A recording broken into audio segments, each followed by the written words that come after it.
Bienvenue à l'émission Pendule à l'heure. Nous sommes en train de parler du fait d'avoir un esprit fort et nous sommes dans cette série qui est extrêmement importante sur la force intérieure.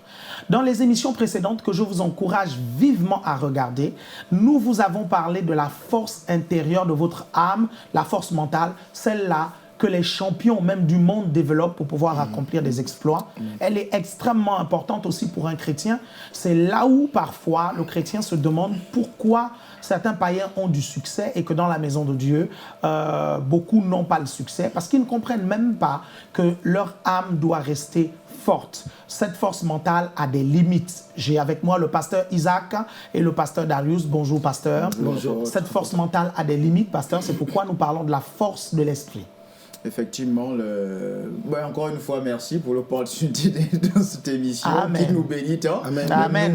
Même nous-mêmes, on est bénis. Bénir les autres, mais on est nous-mêmes, bénis. on se retrouve bénis. Mais effectivement, on a vu que l'esprit va être cette dimension qui va être en contact avec la source qui est Dieu. C'est ça. Donc effectivement, on peut développer des forts, des principes qui vont aider notre âme à, comment dire ça, à libérer certaines performances, mais ça reste quand même creux. Si l'esprit n'est pas au beau fixe, comme on dit. Voilà, donc c'est pour ça, pour moi, c'est important de développer cet aspect de la force intérieure, surtout au niveau de l'esprit. C'est vrai, merci beaucoup encore apôtre pour l'opportunité. C'est vrai que beaucoup de ceux qui parlent du développement personnel vont donner des techniques pour se maintenir, pour être focus, pour être motivé, mais ça a des limites. Ça a des limites, et du coup, par la grâce de Dieu, nous avons la grâce de pouvoir avoir accès à ces choses qui aident à développer un esprit fort pour que nous puissions aller au-delà de ces limites. C'est exactement ça. Même aller bien plus loin, c'est-à-dire ne plus avoir du tout de limites. C'est ça. Donc c'est là vraiment l'avantage d'un esprit fort. Et c'est d'où la nécessité vraiment de maîtriser ça, de le comprendre pour que nous puissions vivre la vie que le Seigneur a préparée pour nous en fait. Et dans l'émission précédente, je vous disais que nous allons vous montrer comment développer un esprit fort, mais c'est dans les épisodes prochains. Restez toujours connectés, suivez les épisodes parce que là, nous sommes en train de vous parler des signes d'un esprit fort. Et on a vu dans la première émission qu'un esprit fort est un esprit assuré et confiant. On a vu qu'un esprit fort est un esprit qui était prêt à tout, qu'un esprit fort était un esprit établi et inamovible. C'est vrai aussi qu'un esprit fort a toujours une attitude de vainqueur. Toujours, c'est une question de mindset. C'est la façon dont nous sommes programmés nous-mêmes. C'est ça. Et que, comme tu disais justement, apôtre, dans la précédente émission, c'est que nous devons nous programmer, nous préparer à la réussite. On ne réussit pas par hasard. On ne vend pas les situations de notre vie par hasard. C'est le fruit d'une programmation. Plus la programmation est bien faite, plus on aura des résultats effectifs, précis. Et donc, plus nous allons le faire avec précision, plus notre victoire sera précise en fait. Et nous allons réussir là où certaines personnes peuvent échouer. Exactement. Donc je pense que c'est vraiment important de comprendre la notion de programmation, comme on en parlait dans les précédentes émissions, par la déclaration et bien d'autres choses que je pense qu'on développera. Effectivement, le vainqueur a une attitude. Une attitude. C'est lié à son focus, ses attentes. Il attend quelque chose et ça lui donne une façon d'être. Je pense que l'attitude est liée à la pensée et la pensée peut être soutenue puisque nous sommes en train de voir l'esprit. C'est ça. Il y a tout ce lien entre l'esprit et l'âme. L'esprit va donner des signaux à l'âme et c'est comme ça que l'attitude va s'afficher. Encore une fois, on peut prendre l'exemple d'Abraham, comment il avait cette attitude-là. La Bible va dire espérant contre toute espérance. Là où humainement les gens ne peuvent pas attendre un résultat, un succès, Abraham va avoir l'attitude de dire que j'aurai ce résultat. C'est ça un peu. Parce que lorsqu'on vous dit qu'un esprit fort a une mentalité de vainqueur, une attitude de vainqueur, c'est important que vous compreniez que cette attitude, vous la fabriquez, vous la programmez dans votre âme. Dans votre âme. Et d'où toute la série qu'on a faite en fait sur la mentalité forte en fait. Et je pense que là, la moitié de l'émission, on va vous montrer en fait comment développer cette mentalité-là forte. Vous savez, la redite est souvent importante. Et moi, je pense que souvent, même lorsque je redis ou reprêche certaines de mes prédications, ceux qui les écoutent souvent disent non, tu ne l'as pas dit de la même façon. Il y avait encore une onction, tu as encore dit d'autres choses qui nous ont aidés à comprendre. Et donc, si vous avez suivi cette première série, écoutez ce que nous allons vous dire, ça va compléter ce que nous avons dit, parce qu'un esprit fort va avoir une mentalité, une attitude de vainqueur. Pourquoi? Parce que au-dedans, son esprit va soutenir cette mentalité-là. Et c'est ce soutien-là dont manquent certains païens, en fait. Ils ne l'ont pas. Ils vont développer une mentalité très forte, mais ils n'ont pas le soutien de l'esprit fort, parce que leur esprit n'est pas en connexion avec Dieu. C'est vrai.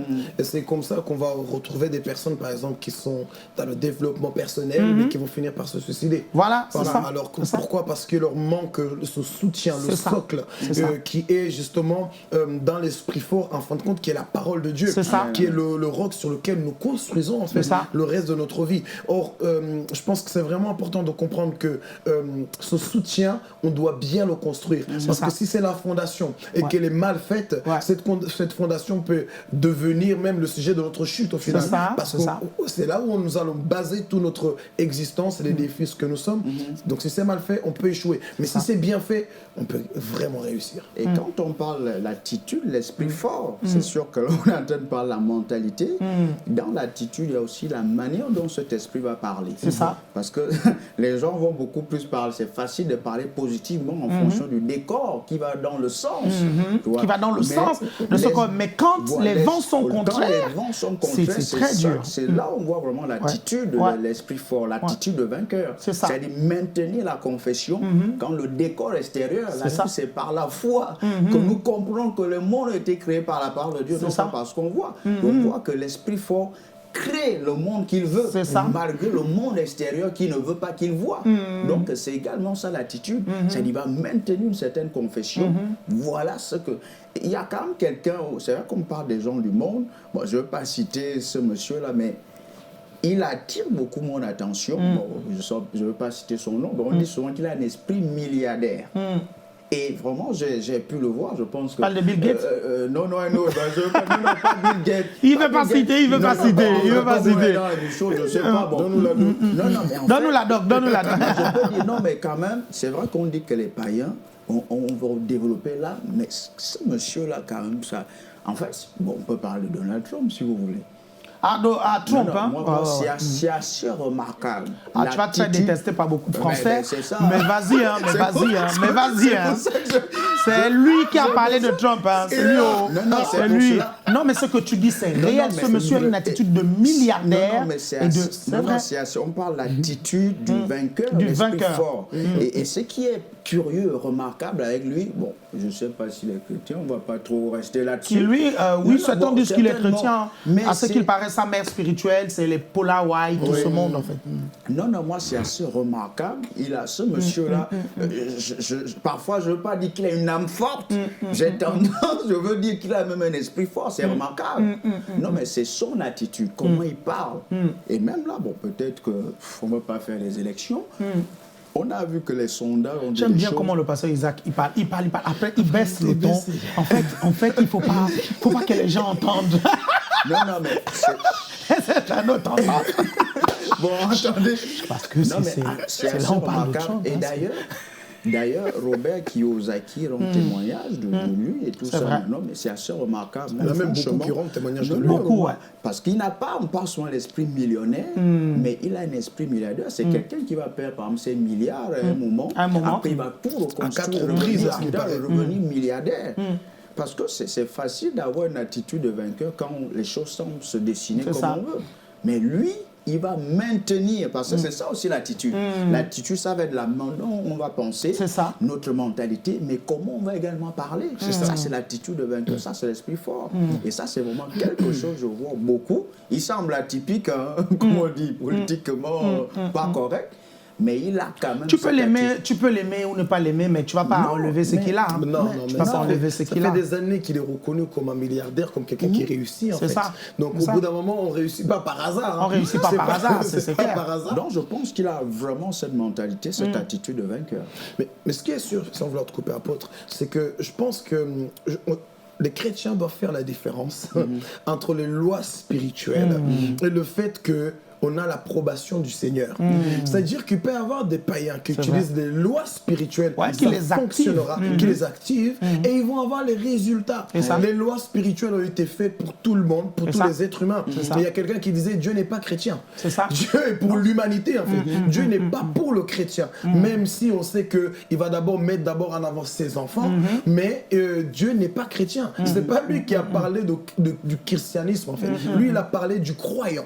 Celui qui croit, celui qui a la foi. Autrement dit, celui qui a un esprit fort. Or, toutes ces personnes qui réussissent croient en fait dans certaines lois. Et ces lois-là répondent favorablement pour eux en fait. Et je pense que nous devons comprendre que c'est pas une question du christianisme d'abord, c'est une question d'application des lois et des principes de Dieu. Il y en a qui les appliquent sans savoir que ça vient de Dieu, ça marche. Il y en a qui les appliquent en sachant que ça vient de Dieu, ça marche aussi. Mais il serait dommage que nous, enfants de Dieu, qui connaissons ces principes-là, on ne les applique pas, alors qu'on sait même que ça vient de Dieu, du Tout-Puissant. Et c'est pour ça que beaucoup de chrétiens sont dans la confusion. Ils sont complètement dans la confusion parce qu'ils ignorent des lois spirituelles. Ils ne comprennent pas. Déjà, ils ont du mal à énumérer ces lois, à les identifier, alors que dans la parole de Dieu, c'est clair. Et après, maintenant, ils ont du mal à les classifier, en fait. Parce que lorsque vous appliquez une loi, ça va vous donner des résultats. Et les résultats vont déterminer le succès de quelqu'un en fonction de la façon dont on applique une loi. Si vous maîtrisez les lois de l'aérodynamique, vous réussirez à faire monter un avion, en fait. Maintenant, ces lois-là, ces forces-là sont classées. Vous voyez, ils sont classés. Il y a la loi, par exemple, la loi de la confession et la loi de la déclaration. Ça va être classé aussi. La déclaration d'un homme va être classée aussi par rapport à la déclaration du diable, par rapport à la déclaration de Dieu. La parole d'un homme avec la parole du diable, avec la parole de Dieu. La parole de Dieu va toujours être au-dessus de la parole du diable et la parole d'un homme. Lorsqu'on applique le principe de la confession, si un homme l'applique, ça marchera. Mais la parole de Dieu sera au-dessus de ce qu'il va appliquer. Le problème, c'est que beaucoup ne comprennent pas ça. C'est pour ça qu'ils ont même du mal à justifier le succès de certains païens, en fait. Ils comprennent par exemple pas pourquoi certains païens s'enrichissent plus que les chrétiens. Et ils comprennent même pas que le livre d'Ecclésiaste dit qu'il ne faut pas les en vouloir. Parce qu'ils s'enrichissent pour nous, en fait. En fait, ils sont en train de construire pour nous. Ils sont en train de construire pour ceux qui comprennent les lois supérieures du royaume de Dieu, en fait. Parce que si avec les déclarations, la parole d'un homme, ils arrivent à avoir ces résultats-là, nous, on peut également aussi avoir la parole d'un homme, mais on a la possibilité d'avoir la parole de Dieu. On a la parole de Dieu qui est au-dessus. Qui est au-dessus, en fait. Lorsqu'on libère la parole de Dieu, il n'y a rien qui peut venir contrecarrer ça. On peut créer un monde qui est beaucoup plus solide, avec des meilleures fondations. Alors que ce qu'eux, ils ont créé, n'est pas si solide que ça, en fait. Parce que, regarde, sans te couper la parole, hein, pasteur, parce que, regardez, Hitler, et je prends souvent l'exemple d'Hitler. Hitler se retrouve en prison. Il va écrire un livre dit Mein Kampf. Et il va décrire son plan. Il va appliquer la loi de la confession. Il va dire, je sortirai de prison, je vais me présenter à la chancellerie aux élections, je vais être élu et je vais attaquer l'Autriche-Hongrie et je vais mélanger les deux. Et après, je vais prendre l'Europe, je vais prendre l'Angleterre, je vais prendre la France. Je suis désolé, hein, la moitié, plus de la moitié de ce que Hitler a dit dans son livre Mein Kampf, il l'a fait, ça s'est accompli en fait. Ça, c'est la loi de la déclaration. Et pourtant, dans des mauvaises motivations. Et c'est là où maintenant, les chrétiens qui connaissent les lois supérieures, c'est-à-dire la parole de Dieu, doivent aussi appliquer les lois de la confession pour pouvoir renverser. Parce que c'est une loi. Et beaucoup de chrétiens ne comprennent pas ça. Au contraire, ils vont même critiquer. Pasteur, combien de fois on a été critiqué ou j'ai été critiqué parce que j'enseigne le principe de la confession. Certains disent que j'enseigne aux chrétiens des formules magiques pour pouvoir réussir. Et c'est là où ils comprennent rien du tout, en fait. Mais même Dieu lui-même. Comment il a créé le monde? Comment il a créé le monde? Il faudra leur dire, j'ai utilisé la même formule magique que Dieu. Amen. Non, mais c'est ça, en fait. Il y a des lois spirituelles. Et quand même, il y a quand même quelque chose que je veux soulever. Quand on a parlé des gens du monde, c'est vrai qu'on a dit qu'ils développent beaucoup plus la dimension de l'âme. De l'âme, ouais. Et avec un peu plus de recul, je trouve quand même, parce qu'on dit dans l'Ancien Testament que l'esprit de l'homme le soutient dans la maladie. L'esprit abattu. Ils activent des choses dans l'esprit aussi. L'homme a quand même de manière générale une certaine énergie. C'est exactement ça. Et c'est ce qui répond un peu aux confessions. Donc, au-delà de la dimension de l'âme, quand les gens du monde confessent, ils fortifient quand même leur esprit. Leur esprit, exactement. Ils ils arrivent, la seule différence, c'est quoi? C'est qu'ils vont être limités. Parce qu'un esprit séparé de Dieu est limité et quand même à la merci du diable. Nous avons également, comme on l'a dit en amont, nous avons la parole de Dieu. Et nous avons la parole de Dieu. Est puissante, mais la parole de Dieu est puissante. Parce que ce qu'il faut que les internautes comprennent, excuse-moi pasteur, ce qu'il faut que les internautes comprennent, c'est qu'en fait, l'esprit humain a des capacités. A des capacités qui sont au-dessus des capacités de l'âme et au-dessus des capacités du corps et du physique, en fait. Et si les païens appliquent certains principes spirituels pour activer l'énergie et la force de leur esprit, ils vont réussir à faire des choses dans le monde naturel qui peut même impressionner beaucoup de chrétiens qui ne comprennent pas ces principes-là, en fait. C'est l'une des raisons pour lesquelles moi, je ne peux pas être étonné ou épaté par un prêtre chaman qui va activer la force curative de l'esprit humain pour pouvoir guérir une maladie incurable, en fait. C'est ce que vous voyez un peu. C'est vrai, et c'est vraiment important de le souligner parce que beaucoup pensent, en fait, que c'est des choses réservées aux chrétiens. Et je pense vraiment, comme une fois tu avais... Il y en a qui sont réservés aux chrétiens, il y en a qui ne sont pas réservés, il y en a qui ne sont pas réservés qu'aux chrétiens, en fait. C'est ça. En fait, c'est que, comme le pasteur Isaac vient de le dire, il y a une dimension supérieure, en vrai. Et dans Marc 11, 23, le Seigneur Jésus va dire... En vérité, je vous le dis, si quelqu'un dit à cette montagne... Il ne dit pas si le chrétien... Il dit si quelqu'un... Pasteur, il ne dit pas le chrétien. C'est là où nous le leurrons. Il ne dit pas le chrétien. Le païen peut il venir. dit si quelqu'un. Et quelqu'un là, il faut faire une analyse logique de ce quelqu'un-là. Et vous allez vous rendre compte, peu importe la personne. Amen. Ce qui veut dire, en plus, à ce moment-là, il était en train de parler à des personnes qui ne sont pas nées de nouveau. Qui ne sont même pas nées de nouveau.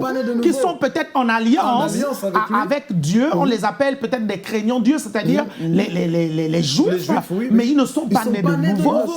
Ce qui veut dire que, en fait, c'est que on doit comprendre que ce quelqu'un-là, c'est-à-dire que Dieu, c'est pour ça que j'insiste beaucoup sur le fait que Dieu n'est pas chrétien. Dieu est pour l'humanité.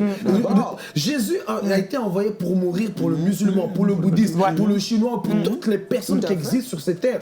Et la loi qu'il a créée, la loi spirituelle, est pour tous les êtres humains. Lorsqu'on l'applique, ça marche. Donc, aujourd'hui, les païens découvrent ces lois-là.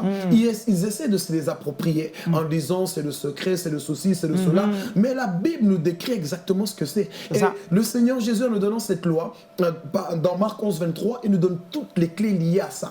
Parce qu'il va continuer en disant aussi que quand vous priez, croyez que vous avez reçu. Il va continuer en disant il faut pardonner. Et ça, c'est des clés, des choses que les autres n'ont pas. Eux, ils ont seulement le fait de déclarer, d'appeler. Nous avons toute la loi complète. En fait. Nous avons toute la révélation de ces principes-là. Exactement, la révélation complète. Et nous avons la plus grande légitimité pour utiliser ces choses-là. En plus de ça, nous avons le nom de Jésus pour appuyer dessus. Nous avons le sang de Jésus. Nous avons beaucoup plus. Nous sommes équipés. Beaucoup plus que vainqueurs. Exactement. Et donc, je pense que les chrétiens doivent comprendre en fait que même la vie que les païens ont, c'est le b.a.-ba de ce que le Seigneur nous demande à vivre. Il ne faut pas qu'on regarde en se disant oh non, en les enviant, comme tu disais, apôtre. Je pense qu'il faut qu'on regarde en se disant purée, si ça c'est le b.a.-ba, mais jusqu'où on peut aller en fait. C'est ça. Et donc, la raison pour laquelle nous devons développer cet esprit fort pour comprendre tous ces principes qui sont liés à la réussite de notre vie. En fait. C'est ça. Et finalement, en méditant, c'est quand même curieux par rapport à tout ce qu'on vient de dire. Mais on doit, par rapport à la maladie, on doit vraiment refuser la maladie. On doit refuser la maladie. On voit que les chrétiens qui acceptent la maladie, d'où on est vraiment en train de développer ce point-là. L'attitude de vainqueur. L'attitude de vainqueur, c'est maintenir, vraiment j'insiste là-dessus pour ceux qui nous regardent, c'est de maintenir la confession, c'est de maintenir la parole. Et il y a un témoignage comme ça, je ne sais pas, dans un livre de Réfléchissez et devenez riche ou un autre livre, comment le monsieur et un couple, et ils avaient un enfant qui est né, mais avec un problème de surdité. Oui. En fait, ça réfléchissait et devenait riche. C'est assez remarquable comment leur démarche, mais ils vont vraiment développer cette attitude de vainqueur? Comment ils vont prendre des choses, ils vont parler, ils vont agir d'une certaine façon par rapport à leur imagination, par rapport à ce qu'ils veulent et arriver au bout du résultat. Donc, c'est vraiment ça l'attitude. Tu sais, pasteur, c'est ça l'attitude. Tu sais, pasteur, les gens, en fait, là, on s'adresse beaucoup aux chrétiens parce que ce sont les chrétiens qui nous attaquent, généralement. Ce sont les chrétiens, ce ne sont même pas les païens qui nous attaquent, ce sont les chrétiens qui nous attaquent. Lorsqu'on prêche ce message, ils ne le comprennent pas, en fait. C'est important que vous compreniez que, en fait, l'être humain, c'est la créature de Dieu, en fait. Et Dieu ne veut pas échouer. Amen. Dieu n'a pas créé l'être humain pour échouer, en fait, pour que l'être humain soit un échec. En fait, quand Dieu a créé l'être humain, il a tout mis dans l'être humain pour la réussite de l'être humain. Même lorsque le péché est entré, en fait, le péché est tout simplement un ralentisseur du succès de l'être humain. Vous comprenez ça? C'est tout, parce que en l'homme, déjà, dans le corps humain, il y a un système immunitaire déjà. Le corps humain, même les médecins vous le disent, le corps humain est fait pour s'auto-défendre. Ils disent la nature est bien faite, mais nous savons que Dieu a très bien créé le corps humain. Et quand on va plus loin, nous vous disons souvent que, en fait, dans l'être humain, il y a le souffle de Dieu. Écoutez-moi bien, même les païens, ils ont le souffle de Dieu. On appelle l'esprit avec petit E, en fait. Est-ce que vous comprenez? Même si cet esprit-là est séparé de Dieu, cet esprit va avoir des caractéristiques qui peuvent permettre à l'être humain de réussir. Quand Dieu va établir l'être humain sur la terre avec le mandat de seigneurie, Dieu va équiper l'être humain, mais la seule chose qu'il va demander, c'est de pouvoir appliquer les lois qui sont inhérentes à l'environnement et au monde spirituel dans lequel il est, en fait. Donc, c'est important que vous puissiez comprendre que ce que nous sommes en train de vous dire, si des païens découvrent ça et écrivent des livres là-dessus et réussissent, c'est trop facile de dire que c'est le diable qui les fait réussir.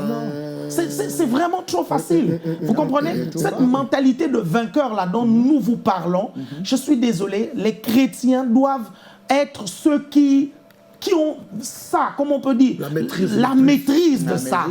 Ils doivent être les ambassadeurs de ça. Mais au lieu de pouvoir prôner ça, on nous accuse de développer la théorie de la pensée positive. On dit non, vous êtes dans le New Age, vous êtes dans la... Il dit vous êtes dans le New Age, vous êtes dans la pensée positive. C'est là que vous ne comprenez pas, en fait. C'est vraiment dommage parce que le diable a commencé à faire la publicité, à sponsoriser les lois de Dieu. Et aujourd'hui, nous sommes en train de... Enfin, la plupart des gens essayent de donner ça au diable, en fait. Alors que ça appartient à Dieu. Ce sont les lois de Dieu. C'est Dieu qui les a créées. C'est Dieu qui les a mis en place pour ses enfants. C'est ça. Premièrement, c'est les premiers, ça doit être les premiers ambassadeurs, comme tu dis, apôtre. Ça. Et on doit sortir de ces religions, si je peux dire, de ces façons de penser qui nous poussent à croire, en fait, que tant qu'on n'est pas, on va pas vers le Seigneur juste pour demander, c'est qu'on n'est pas vraiment on n'est pas vraiment enfant de Dieu. Alors que la vie que Dieu promet, c'est une vie où nous sommes libres, où nous ne dépendons pas vraiment de lui. Je vais m'expliquer. Souvent, les gens pensent que le vrai chrétien doit dépendre de Dieu. Tu vas te faire lapider là, mais vas-y, explique-toi. Explique-toi, parce qu'ils ont des pierres, ils t'attendent. Ils t'attendent. Après, ils vont faire passer ça en boucle. Nous ne dépendons pas de Dieu. Nous ne dépendons pas de Dieu. Non, mais les chrétiens pensent que souvent, le but de Dieu, c'est que nous soyons dépendants de lui. Or, un père, quand il a un enfant, son rêve, c'est que l'enfant grandisse et qu'il soit autonome. C'est pas que l'enfant reste bébé et qu'il dépend tout le temps du père, en fait. C'est qu'il grandisse. Donc, la volonté parfaite de Dieu, c'est que nous puissions nous débrouiller et que nous puissions dominer. Il n'a pas dit, je vais dominer pour vous. Il a dit, vous allez et dominer, en fait. Or, tant que nous ne mettons pas en pratique ces lois, tant que nous refusons de grandir, nous n'allons pas pouvoir utiliser ces lois. Nous allons toujours rester là. Donc non, Seigneur, j'ai besoin de toi. Sans toi, machin, il me faut ci.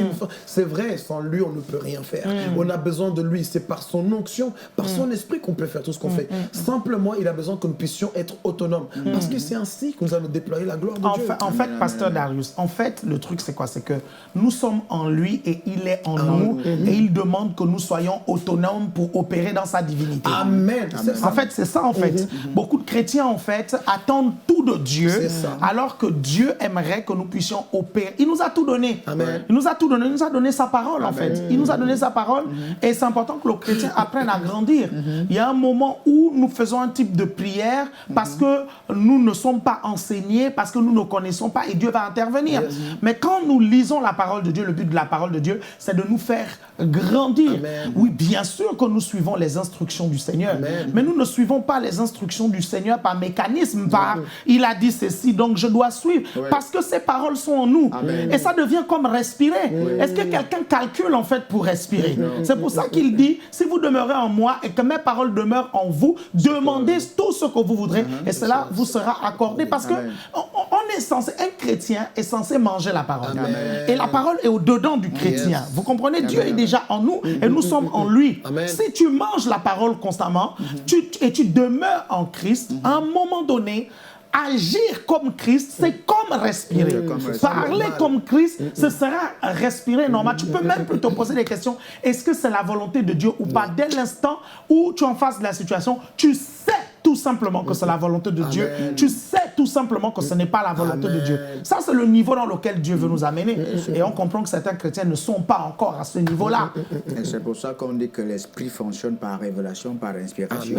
C'est quand on a vu celui qui est au Seigneur est même esprit avec lui. C'est ça, c'est ça. On fonctionne par inspiration, par révélation. Donc voilà un peu. L'esprit fort a une attitude de vainqueur. Donc je redis, il faut maintenir la confession. Non pas par rapport au décor naturel. Donc c'est important que vous compreniez, on n'est pas en train de dire que vous êtes indépendant de Dieu. On dit que Dieu veut que vous soyez autonome. Parce qu'il y a un niveau de maturité qu'il veut que vous puissiez avoir. Personne d'entre vous n'élève un enfant pour que l'enfant soit tout le temps dépendant de lui. Enfin, quand je dis dépendant, c'est-à-dire il est aux États-Unis pour prendre le bus. Il dit, papa, je prends quel bus? Il va aller aux toilettes. Papa, je sens que le ventre fait comme ceci. Je vais aux toilettes ou pas? Non, c'est pas ça. Dieu veut une autonomie parce que de toutes les façons, nous sommes en lui et il est en nous et nous avons sa parole pour pouvoir opérer. Maintenant, c'est clair que le commandement de tout ça, c'est Dieu. Mais il est en nous et nous avons la connaissance, la révélation de sa volonté quand nous sommes connectés à lui et nous demeurons en lui. Donc, on était en train de vous dire, on vous dit qu'un esprit fort a une attitude de vainqueur, a une mentalité de vainqueur. Et un esprit fort va aussi, un esprit fort n'abandonne pas. Il est calme, frais et stable aussi. Frais et stable, il n'abandonne pas et ne quitte pas. Mais c'est un peu ça, c'est-à-dire quelqu'un qui a une attitude de vainqueur, il ne va pas abandonner. Non, il va pas. Il sait que c'est possible, il est jusqu'au boutiste. Non seulement jusqu'au boutiste, mais j'ai envie de dire qu'il va même faire le kilomètre supplémentaire. Amen. C'est-à-dire qu'il n'y a rien qui peut le bloquer. Il ne peut pas abandonner, ne fait pas partie de son vocabulaire. C'est ça. En fait, il ne connaît que la réussite. Amen. Il n'a qu'un seul langage, je réussirai. Je vais réussir. C'est-à-dire que même quand il perd, il dit non, c'était pour mieux me préparer, mais demain je vais y arriver. Mais quand il perd encore, non, là j'ai mieux compris, je vais y arriver. Mais quand il perd encore, ah d'accord, c'est ça que j'ai pas compris, mais demain c'est bon. Il ne peut pas perdre en fait. Ça c'est comme avec ton plan foireux en Allemagne. Il ne perd pas. Il allait en Allemagne. Il y a 5 ans, combien? 5 ans, même plus, 6 ans ou 7 ans. 7 ans, le gars, il est allé en Allemagne, acheter une voiture. On lui a vendu une fausse voiture. Il est revenu. Il a perdu son argent. Il a perdu son argent et quand il me fait le compte rendu, je lui dis, mais il fallait me demander d'abord. Avant d'aller là-bas, il fallait d'abord me demander. Et c'est là où tu m'as dit non, mais même là, tu avais dit comment? Non, mais j'ai appris, j'ai compris maintenant comment ça fonctionne, j'ai compris le système. Et tu m'as dit que non, tu n'as pas perdu ton argent en fait. En fait, tu as investi pour comprendre quelque chose qui ne marche pas en fait. Mais du coup, maintenant, je sais que je peux conseiller les gens en disant ça. Par rapport à ça, c'est la mentalité de vainqueur. Je suis peut-être en train de rigoler pour le charrier un tout petit peu, mais c'est ça la mentalité de vainqueur. Effectivement, la mentalité, l'esprit fort a une façon d'interpréter les choses. C'est ça. Et ça c'est extrêmement important. Amen. Je pense que c'est un peu ce que le pasteur Derek voulait dire. C'est-à-dire, il y en a qui vont interpréter, non, ça en est fini. C'est exactement ça. D'autres vont interpréter les choses, non.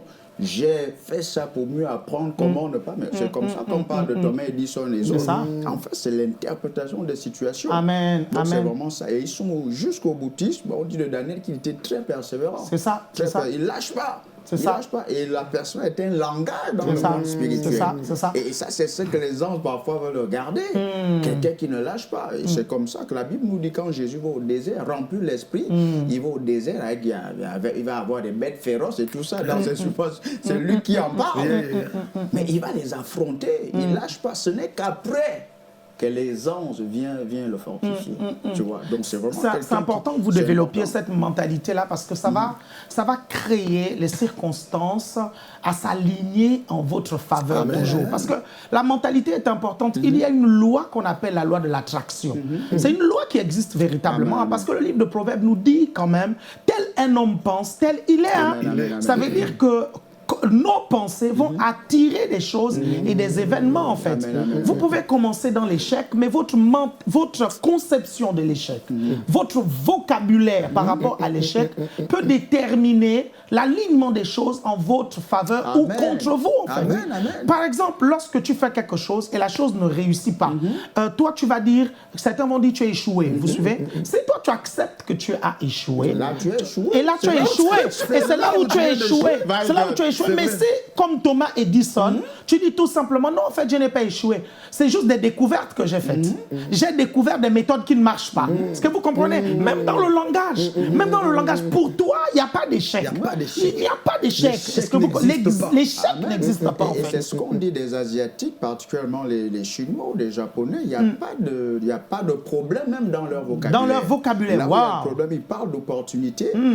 Il y a un exemple qu'on avait pris ici à l'une des émissions, on parlait des aigles et tout ça, et on dit souvent l'aigle, c'est quand il est serré, l'aiglon dans le nid, il est serré, il prend l'envol. Donc ça montre que pour les Chinois ou les Asiatiques en général, le problème c'est pas sur une porte, sur une opportunité, c'est là ils peuvent apprendre des choses. Donc l'esprit fort a une mentalité, l'esprit fort, et c'est ce qui le rend d'ailleurs fort. C'est ça. Parce qu'une interprétation négative des choses de la vie affaiblit l'homme intérieur. Affaiblit l'homme intérieur. Je dis ça, pasteur. Une mauvaise interprétation négative, c'est ça, situations de la vie affaiblit l'homme intérieur. Pourquoi? Parce qu'en fait, ça va amener des fausses croyances. Et les fausses croyances et des forteresses. Et les fausses croyances amènent la peur, le stress et la crainte. Parce que la peur, le stress et la crainte sont basés sur une fausse croyance, en fait. Et justement, au contrario, justement, une bonne interprétation amène la foi. C'est ça, exactement. C'est là où tu continues à croire, tu espères. Tu vas dire que tu vas y arriver. C'est là où tu vas commencer à te focaliser sur tous ceux qui ont réussi et tous ceux qui peuvent te booster vers l'avant. Exactement, en fait. exactement. Donc en fait, c'est l'interprétation qui détermine. C'est l'interprétation. Parce que c'est ce qui fait quand même que Paul continue à foncer.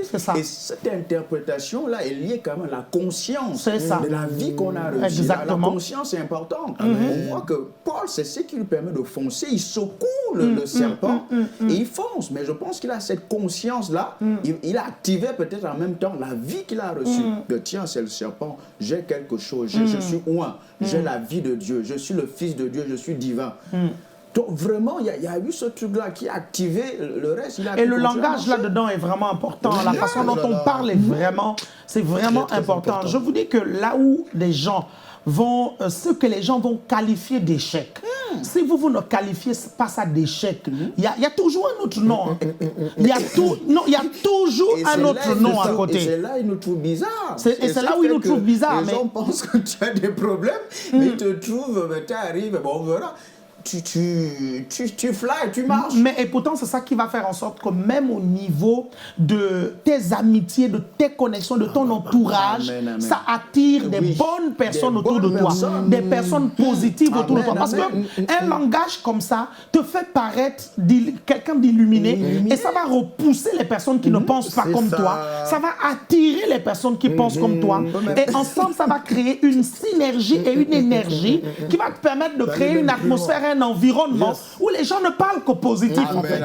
Et je pense que c'est vraiment important que les gens comprennent que c'est notre attitude, comme le pasteur Isaac disait, ce que nous déclarons. C'est ça. Parce que avant de déclarer, il y a une attitude d'abord. Et cette attitude-là te poussera à déclarer. Et ce que tu vas dire, c'est exactement ce qui va t'arriver. C'est ça. Et c'est particulier parce qu'on regarde souvent dans le sport, une équipe qui est en train de perdre, par exemple, si on parle du football, imaginons que l'équipe perd peut-être 2 € et que ça marche match important. Si dans le vestiaire, ils se disent, mais de toute façon, on n'y arrivera jamais, on est nul, de toute façon, bah, c'est fini. Hein.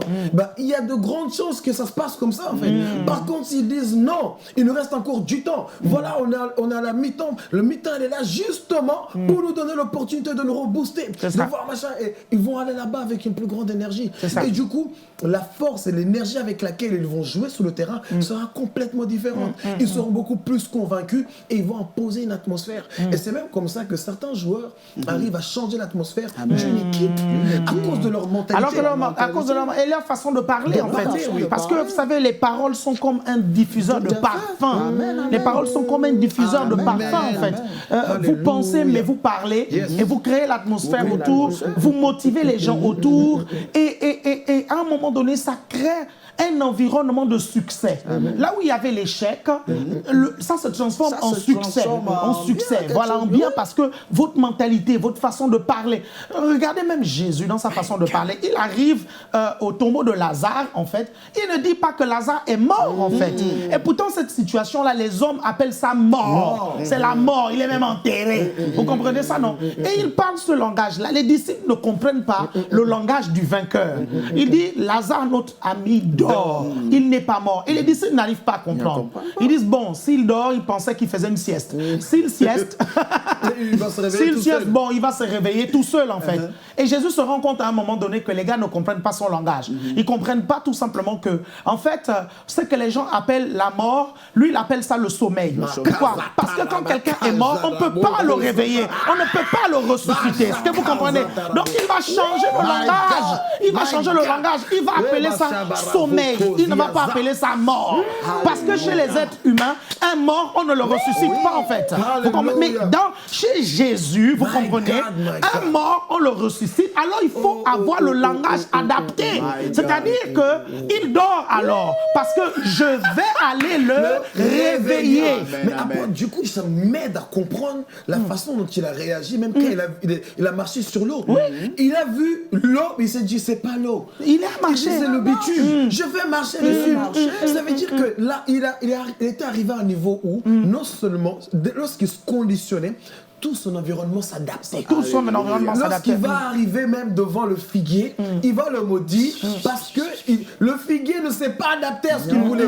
Il a dit parce que tu n'as pas voulu. La Bible précise bien que ce n'est pas la saison. Ce n'est pas la saison des figues. Il s'avance vers le figuier pour voir où s'il y a des figues, en fait. Il se rend compte qu'il n'y a pas de figues. Mais il sait que ce n'est pas la saison des figues. C'est lui le maître qui a tout créé. Mais quand il arrive là, il va voir qu'il n'y a pas de figues. La Bible va même le dire comme tu nous as enseigné. Il y a comme une conversation. Parce que la Bible va dire Jésus répondit au figuier. Et c'est là où il a séché le figuier. Parce qu'il considérait qu'il pouvait parler au figuier. Mais en fait, c'est là où tu comprends en fait que la loi de la confession, la loi de la déclaration est au-dessus de la loi des cycles et des saisons. C'est parce que la loi de la confession et de la déclaration est au-dessus de la loi des cycles et des saisons qu'une saison peut être déclenchée par une déclaration. Est-ce que vous comprenez? Et qu'une saison peut être fermée par une déclaration. C'est pour ça que Élie va dire il n'y aura pas de pluie sinon à ma parole. Il y a une loi qui est là, qui est la loi des cycles et des saisons, vous comprenez? Mais il y a une autre loi qui est au-dessus de la loi des cycles et des saisons, qui est la loi de la déclaration, en fait. Est-ce que vous comprenez?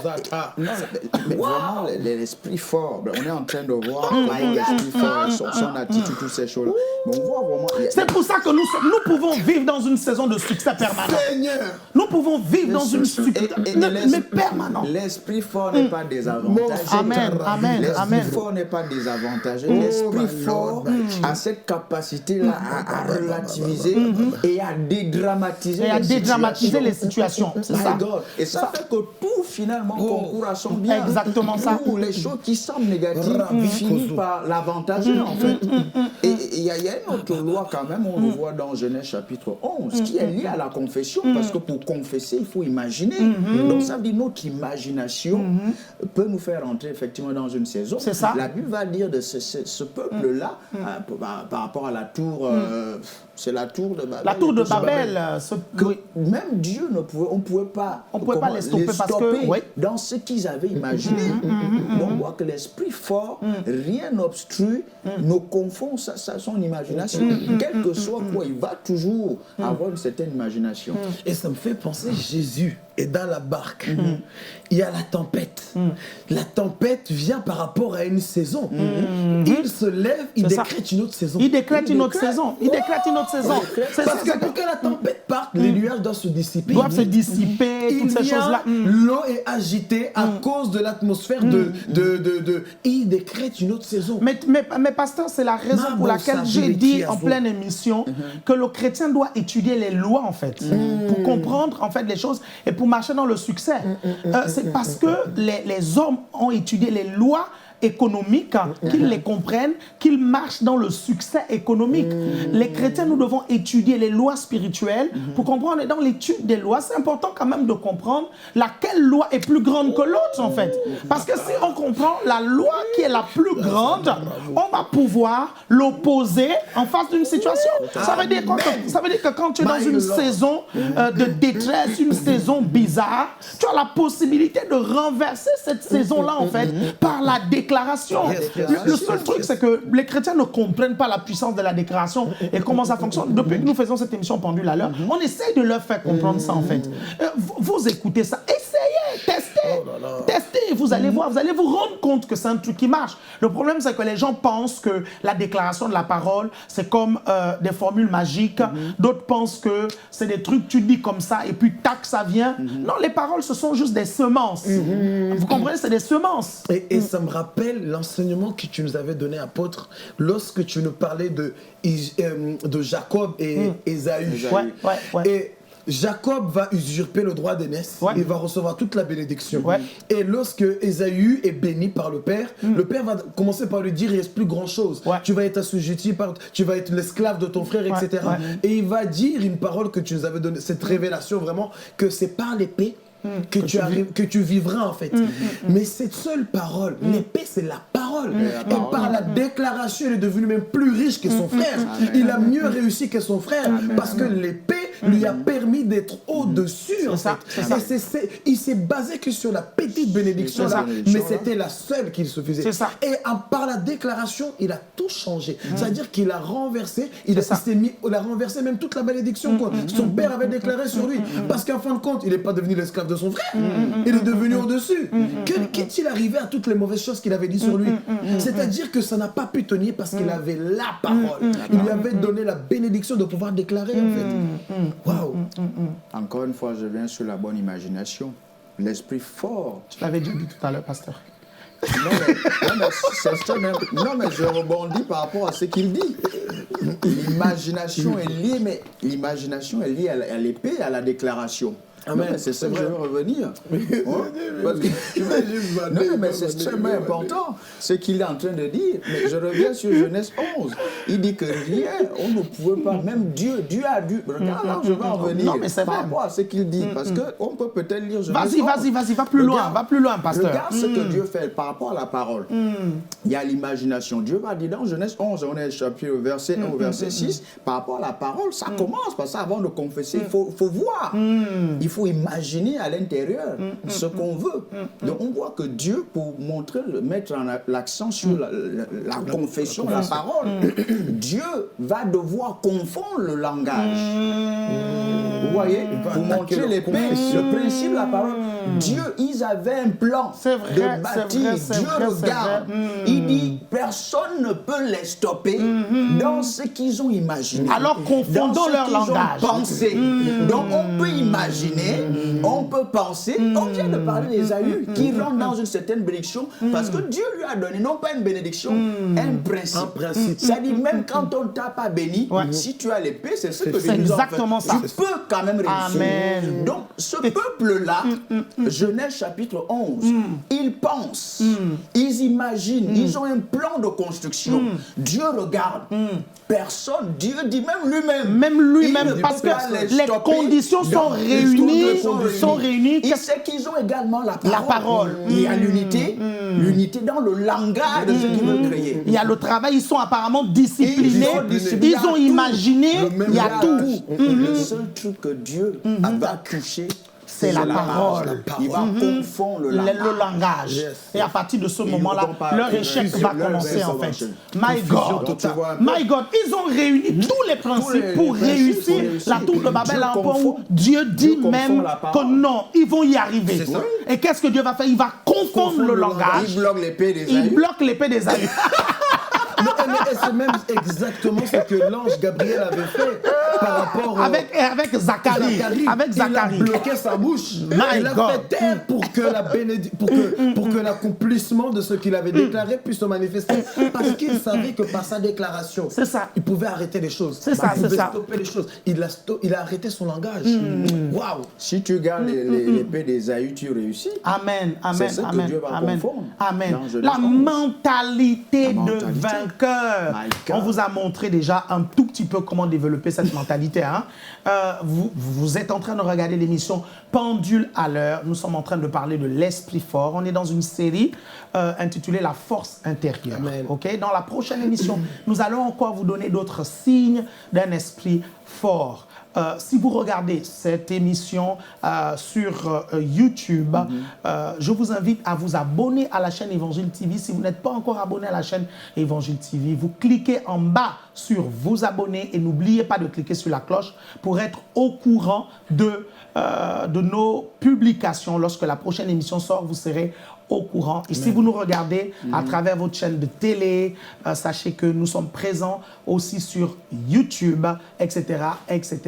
Si vous nous regardez rien que sur YouTube, sachez que vous pouvez télécharger l'application Évangile TV et nous suivre sur l'application. Nous avons des programmes exclusifs qui ne sont diffusés que sur l'application Android, Apple, etc., etc. J'étais avec le pasteur Isaac et le pasteur Darius. Nous parlions de l'esprit fort. L'émission s'appelait Pendule à l'heure. Et moi, je suis l'apôtre Alain Patrick Tsengue. Je vous dis à bientôt.